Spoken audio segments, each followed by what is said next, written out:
The Farmer Princess. Long, long ago, in a kingdom, was born a princess with a difference. Princess Belzoa was born with a love for farming. She was passionate about it and loved it.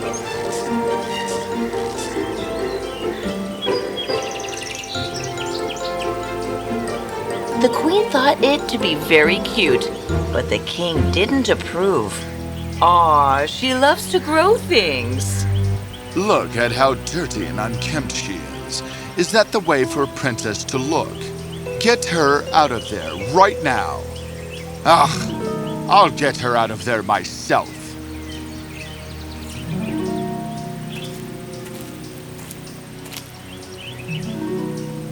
Oh, don't make her cry so. She is very good to her playmates, just that she is happiest here. I'll make sure she is washed and looks like a proper princess for dinner. I promise. And so the princess grew up working in the vegetable gardens and fields. She would work hard day and night to get the finest crops in the kingdom. Years passed by. It was time for Princess Belzoa to become crowned Princess Belzoa. The king had great plans for her. After your crowning, you shall gain the right to rule this kingdom, and someday, when you find your prince, both of you shall be married and rule together. A great, beautiful future awaits you, my dear. Ah, my lovely daughter, to be crowned princess. What's the matter, dear? Aren't you excited? Honey, what's wrong? Well, the thing is, Mother and Daddy, I don't want to be crowned princess. What nonsense! Why? I can't imagine myself sitting in a court and making judgments. I can't. Then what can you do? Who else can you be other than a princess? A farmer. I want to be a farmer, Father. There's nothing better that I like other than feeling the sun and the wind and the beautiful, raw, fertile earth below my feet. There is nothing that makes me happier than planting seeds, tending to them, and watching them grow. There is no greater delight for me than to see the crops I have grown being deliciously cooked and relished. What nonsense! A farmer? A farmer? You're a princess! Father, please! If you crown me, I'll make a horrible ruler. And that will not be good either for you or for our subjects. But I am good at farming. My crops turn out one of the best in our kingdom. Is that why you want to take up farming? Because your crops turn out to be the best? Yes?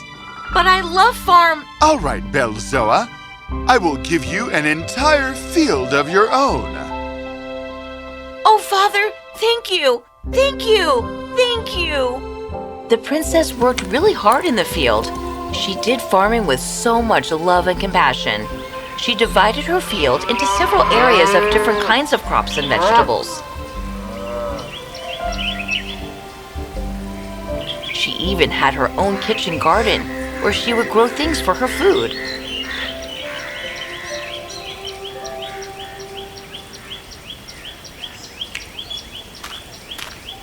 You're hungry, are you? Please don't eat the crop. Come here and have this. You have a greater right on these than us humans. Here you go.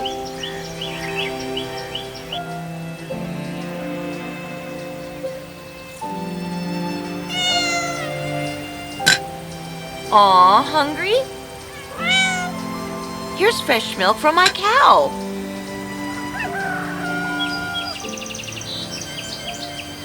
What a beautiful web! You're an artist! The little farm animals were delighted with the princess because she took care of them too by keeping out fruits and milk for them. The love with which the princess tended to her crop made them taste so wonderful and delicious. The new seeding season was coming close, so the king was journeying to meet the fairy Thunderina. Belzoa, I will not let you remain a farmer. Wasn't that the king? What is he planning against our beloved princess?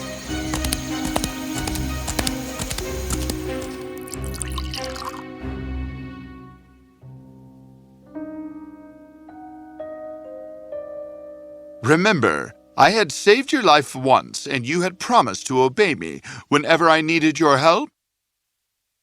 Of course, Your Highness. Well, the time for that has come. What can I do for you, Your Highness? My daughter should have been crowned princess, but she chooses to become a farmer instead. And she only does this because she is successful at it. If she fails once, I am sure sense will prevail. She will give up being a farmer and become the princess she was meant to be. I see. So, what exactly do you want me to do? Send a drought so that my daughter's seeds are destroyed. I can't make the drought come just on one field. It will come in the entire kingdom. So be it. Our granaries are full.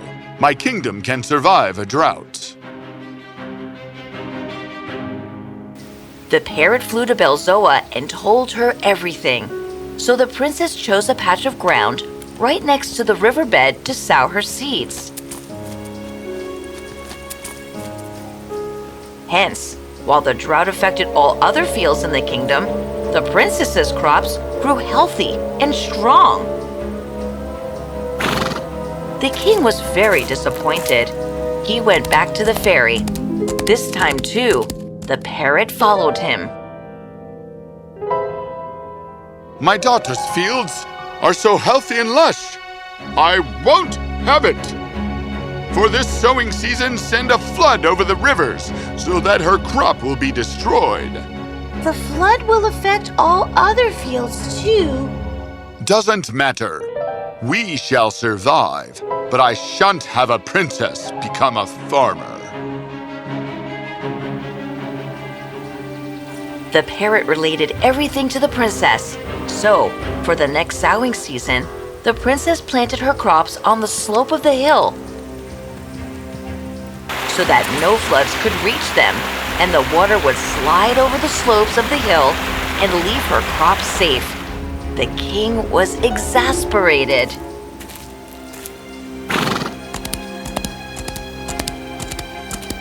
Your daughter is indeed very clever, and she loves farming. Just let her be. Not at all. I know how to deal with my daughter. Do something to fail her crop. An attack by birds or something. Yes, that will be ideal. Send hordes of birds to eat up her grain. As always, the parrot told everything to the princess. Now what do we do? I shall call my friends and make webs all over the grain so that no bird can get to it. So the spider called his friends, and together they wove webs all over the field. When the birds came, they couldn't touch a single crop that belonged to the princess, and they spread out to other fields of the kingdom, wreaking havoc with them. Fairy, send rats to her field.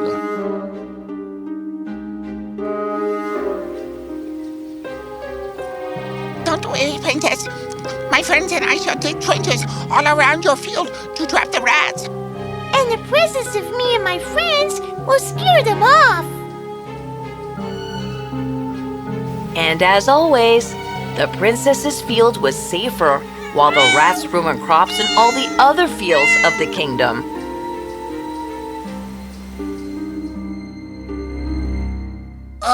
King, Your Highness, this is the third season in a row that our crops have failed. Now our kingdom is sure to starve. Is there no grain, no vegetable, or fruit left in our kingdom? None, sir. We will have to buy food from the adjoining kingdoms. And that will cost us a huge amount of our treasury. But buy we must. That too within a week, for after that all the food in our granaries will be over within 7 days. No, it won't. I promise. How? Your Highness? Well, you forget that my field was saved every single time throughout the 4 seasons. Yes, Your Highness. But one field cannot provide for the entire kingdom. I don't have just one field. Father sent a drought for me, but it affected the entire kingdom. I know he will not stop at that. He doesn't realize that by trying to punish me, he is ruining the fields of our kingdom. Someday, his adamants will cause our people to starve. But then what can be done? 2 things. Will you all help me? Yes, of course we will. Find me patches in the forest and the mountain slopes where we can make more fields. I shall need all of you and your friends to help till then. My folks and I can dig. My friends and I can plow. My friends and I and all other birds of the forest can scatter the seeds. My friends and I will keep away the pests. My friends and I can check for weeds. So, I have had 6 different fields in the forest and mountains where I have been growing crops with my friends. But just 6 fields? Our kingdom has at least 100. Your crops still won't suffice.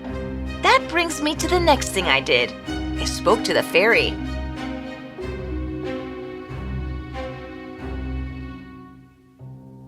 I need your help, dear fairy. I am so sorry for what I am doing for your father, but I had to keep my promise to him. Plus, sometimes the only way people can learn is by making mistakes, and your father is making a huge mistake by having the crops of his own people destroyed.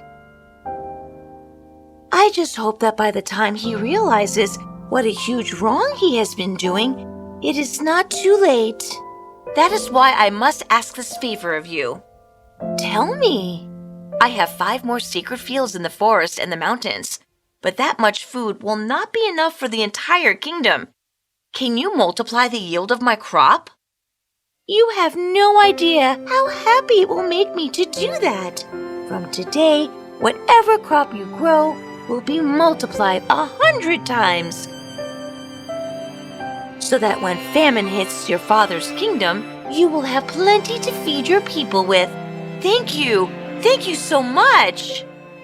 All the grain and vegetables are stored in a storehouse, given to me by the fairy. Hail Her Highness Princess Belzoa! Hail Her Highness Princess Belzoa! Hail Her Highness Princess Belzoa!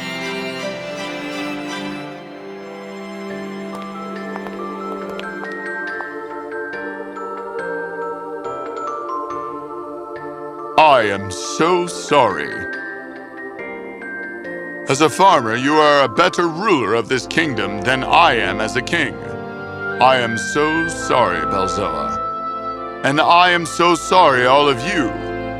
I now realize what an honorable thing it is to be a farmer. I am proud of you, Belzoa. Well, the kingdom was saved from famine thanks to Princess Belzoa, and she came to be known far and wide as the Farmer Princess. Many princes found that rather odd, but one of them, Prince Richard, found it admirable. He came to see her. Well, we don't know whether or not they fell in love, but they sure did enjoy farming together. Maybe someday. Who knows?